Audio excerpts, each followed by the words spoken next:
Kind in Washington. Shot and killed by police. The jury decided a SWAT team used excessive force and violated the man's civil rights when they killed him, thinking he was holding his son hostage. KROS 7's Gary Horker talked to the family, and Gary, they say the jury was sending a message to police. A strong message. It was a Seattle jury here at the courthouse deciding SWAT officers overreacted to the situation 4 years ago. Officers knew two things. They knew the man in the standoff had threatened suicide by cop in the past, and they thought he was capable of hurting his own son. 4 years after 30-year-old Leonard Thomas was killed by a Pierce County SWAT team while holding on to his son Elijah, now 9, told me how he felt right after a jury awarded him and his family $15 million in damages. A little happy, a little sad. Elijah, who sat in on the trial, says the jury decided the SWAT team used excessive force and they didn't have to shoot his father and the family dog when they stormed into his Fife home during a standoff which went on for hours. But Elijah says now he's left with mixed emotions. What the police were doing was wrong, that the judge noticed that. But because I'm sad that my dad wasn't here to notice that. On that May night in 2013, the SWAT team surrounded Leonard Thomas's home. After hearing reports he'd assaulted his mother, he was drunk and depressed over the death of a friend, and officers also believed Thomas was armed and holding his son hostage. For several hours, he was actually holding the child as a shield. But after hours of negotiation, the SWAT team blew down the door with explosives, and when Thomas grabbed his son, he was killed by a sniper standing outside the house. Thomas didn't have a gun, but the officer believed he was grabbing his son by the throat when they moved in. You tell me what you think he was trying to do. I think he was trying to hug me. The jury award includes $3 million in punitive damages against Lakewood Police Chief Mike Zarro, who was the SWAT commander at the time, along with $3.5 million in damages against 2 other Lakewood officers. The police have to find another way than just shooting somebody. That's got to be the last resort. Fred Thomas says this decision sends a strong message about police use of force. We know it was wrong, and something has to change. He did not have to die that night. And a lot of people are dying who don't have to die, and we just have to start working on change. The city of Lakewood sent us this statement tonight. The Lakewood Police Department is always reviewing its practices for improvement, but it's confident the officers involved in this incident acted appropriately given the circumstances they faced, and the Thomas family fully expects the other side to appeal. We're live outside the King County Courthouse tonight. I'm Gary Horker, KROS 7 News.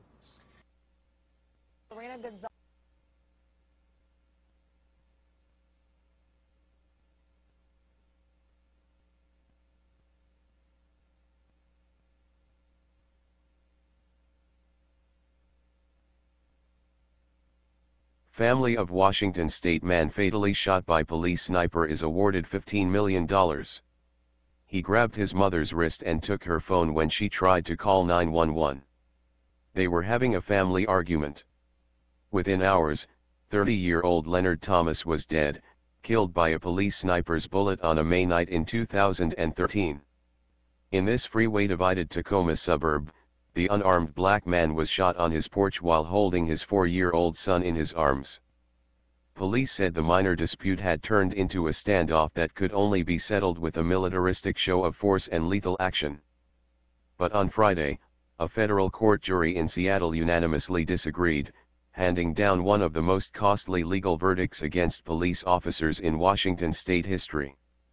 Having heard testimony from an officer's after-incident report boasting that the sniper's bullet, fired from 90 yards away, was a frickin' $1 million shot, the jury decided to award Thomas's family $15 million. The 7-member panel awarded the amount to the family in a civil rights lawsuit as a way of saying local police had overreacted to a minor domestic dispute.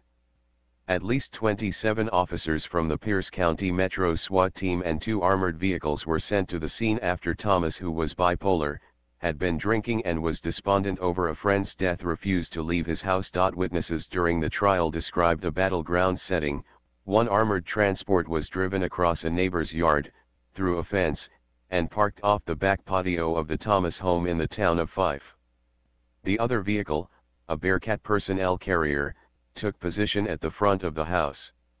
A 4-hour late-night standoff followed, during which Thomas, who spoke defiantly if not belligerently to police, made no threats and repeatedly said he was unarmed, according to court testimony. Police eventually made an offer to Thomas if he handed over the boy to a relative, they'd leave. Police planned to arrest him at a later, safer time, testimony showed. Thomas agreed and then appeared on the porch with the boy, his backpack, and car seat. A commander, however, ordered officers not to let Thomas re-enter the home after the handoff. At the same time, the SWAT team blew open the back door and killed the family dog, shooting it at least 4 times. Thomas remained on the porch as the sniper took his shot. The .308 bullet hit him in the belt line, just below the child in his arms. Police would later say they felt Thomas was using his son as a shield and was holding him hostage.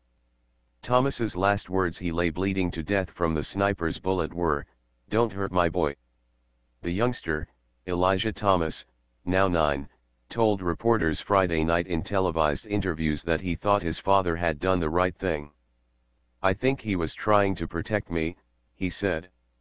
In a statement, Lakewood police said the court case boiled down to dissecting and second-guessing over the course of 3 weeks the actions our officers took during a 4-hour standoff where a child's life was in danger as he was held hostage, dangled out a second-story window and used as a human shield by his father. The Lakewood Police Department is always reviewing its practices and procedures for improvement, but is confident the officers involved in this incident acted appropriately given the circumstances they faced. Lakewood is another Tacoma suburb of about 59,000 people. Its police department was thrust into the national spotlight in 2009 by tragedy when 4 officers were ambushed at a cafe and killed by a gunman in the state's most deadly attack on law enforcement. The statement in the Thomas case did not indicate whether the department would appeal the verdict. In an internal review conducted after Thomas's death, Pierce County Prosecutor Mark Lindquist decided that police acted lawfully. The sniper, Brian Markert, an expert marksman, did what was necessary to protect a child, Lindquist stated in his findings. The federal jury, in contrast, singled out the Fife and Lakewood police departments and the sniper along with 2 other officers as principally responsible for the use of excessive force.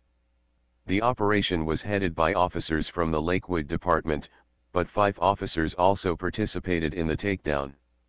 According to a breakdown released by the court, the jury assessed $3 million in punitive damages against SWAT commander and Lakewood Police Chief Mike Zarrow, $2 million against the sniper, Markert, a Lakewood sergeant, and $1.5 million against Mike Wiley, a SWAT team commander also from the Lakewood department. In addition to that $6.5 million, the jury imposed damages on the Lakewood and Fife police departments, awarding $1.4 million in compensatory damages to each of Thomas's parents, $1.80 million to his estate, and $4 million to his son. In court documents, Thomas family attorneys said the incident was steeped in race, noting that the officers most responsible were white. Thomas's father, Fred Thomas, who the jury also found was wrongly arrested that May 23, 2013, as he tried to help his son, had said all along that his son's death would be added to the roster of unarmed black Americans wrongly killed by police. Court testimony suggested police had their minds made up about Thomas, who they said had a conviction for a drive-by shooting. At an earlier hearing before the trial, Thomas's estranged wife said she'd informed officers that he was unarmed. According to testimony at that pre-trial hearing, Wiley was quoted as saying at the scene, "Baby's mama says no, he ain't got no gun, blah blah blah. I don't know how many times I've heard that and found weapons." No weapons were found at the Thomas home. Hey Charlotte County, this is Charlotte County Cop Watch, and I wanted to explain what fair use is. You can use pieces of news articles. If you're doing it for news reporting, you have commentary, and you're doing it for education purposes. So that's what fair use is, as you can see right here. Another reason why I wanted to make this video is to let you know I just joined with Patreon. A nice thing with Patreon, I make no money on YouTube. They took the money away years ago. And so this is another way to give, and it's a nice thing too, because you can give monthly. You can give $1, $5, $10, whatever. I do 4 to 5 hours a day on trying to wake the sheeple up on how corrupt it is and different ways that you can fight the corruption. So Patreon is a way that you can do it, and then of course the old way is still there. Donate to Sheriff County Cop Watch with PayPal or credit card. So keep that in mind. 4 to 5 hours a day. I make no money, but the corruption happened to me, and I'm sick of it, so I'm trying to wake people up. But my wife would love it if if we could get some help out there. There's 47,000 subscribers. Just think if each one of you subscribers just gave let's say actually, yes, $1 a month. 47,000 subscribers gave $1 a month. That would be awesome. That's not going to happen. But anyways, that would be great if it did happen. But do the math in your head. Just think about it. Like I said, 4 to 5 hours a day. I get no money from YouTube. YouTube has gone nuts. You can't do anything anymore. They're taking the money away everywhere. So these are a couple different ways that you can still help out with all this time that I put in. And as you know, I'm in a special situation where, at least I can do it, 4 to 5 hours a day. We have a cleaning company during the day. That's what allows me to do this, and we're debt-free. So this is my hobby. I don't go fishing and all that other crap. I try to save the world. So help me out to make the wife happy, man. In fact, if you guys did give $1 a day, and there was 47,000 of you, and you did it, and each of you gave $1, and that was every month, oh my God, yes, I could quit. I could start suing them. Another idea too that we have is, if I got, some funds, we could actually contact everyone that has been ticketed and or arrested and put in jail and start sending them postcards to let them know we're here, and to see if everything went all right, and if it didn't, find out their story. So we could even do more investigations and more lawsuits. Lawsuits take money. So just think about that.